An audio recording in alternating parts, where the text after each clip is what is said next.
bukan menidakkan semangat patriotik.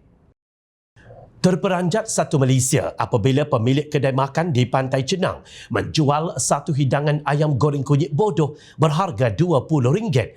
Hidangan ikan siakap termasuk hidangan makanan dan minuman adalah RM1,759.50 untuk 7 orang makan, manakala harga air kosong RM5 segelas. Tidakkah bos-bos pihak berkuasa tempatan PBT tersentak dengan kenyataan Perdana Menteri Datuk Seri Anwar Ibrahim yang menyatakan bahawa Malaysia dan Thailand akan melonjakkan kerjasama pelancongan selain pembangunan di kawasan sempadan dua negara? Pada pertemuan di Phuket pada 27 Disember lalu, Perdana Menteri Thailand Srettha Thavisin menyatakan kesediaan negara itu untuk mempromosikan pelancongan di Phuket, Langkawi dan kawasan lain di utara semenanjung negara secara bersama memandangkan peningkatan mendadak pelancong Malaysia ke Thailand.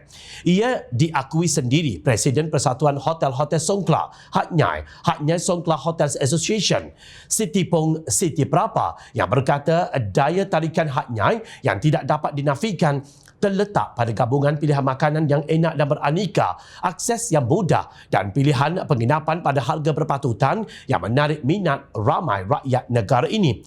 Fenomena harga cekik darah makanan dan pusat penginapan yang tular di media sosial kebelakangan ini sebenarnya membongkar satu isu lama yang masih belum selesai, etika dan dilema peniaga serta kadar sewaan atau bayaran tinggi premis perniagaan yang dikenakan ke atas peniaga. Bermula dengan isu harga tidak masuk akal ditambah pula dengan setengah peniaga mendedahkan ada pihak berkuasa tempatan PBT atau pihak berkuasa wilayah mengenakan caj sewa premis yang tinggi, menyebabkan rakyat negara ini akhirnya memilih Thailand sebagai destinasi pilihan untuk berbelanja.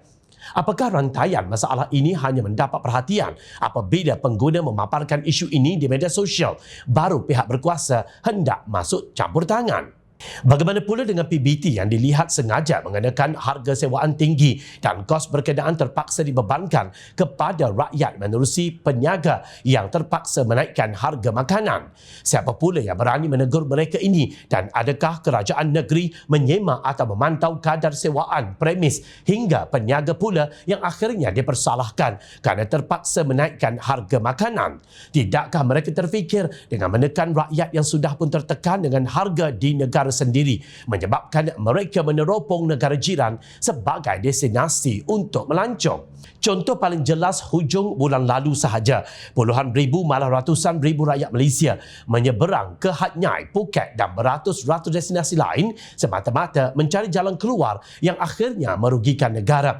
Mereka sanggup beratur seawal jam 6 pagi di Kompleks Immigration di Sempadan bagi melepaskan tekanan seakan kecewa dengan isu-isu harga makanan dan sewa penginapan yang jauh lebih mahal di negara sendiri.